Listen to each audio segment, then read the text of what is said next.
अस्सलाम वालेकुम दोस्तों, मेरा नाम अदनान है और आज मैं आपको एक ऐसी एप्लीकेशन के बारे में बताऊंगा जिसकी मदद से आप ट्रेन की मालूमात हासिल कर सकते हैं। तो चलिए शुरू करते हैं। इस एप्लीकेशन का नाम है पाक रेलवे लाइव।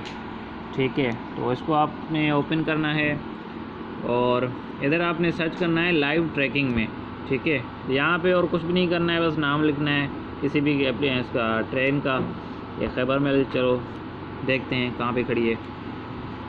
तो देखें यहाँ पे एक एक चीज़ की मालूमात लिखी हुई है। ठीक है, कि अभी नेक्स्ट स्टेशन कौन सी है या कब यहाँ पे पहुँचेगी।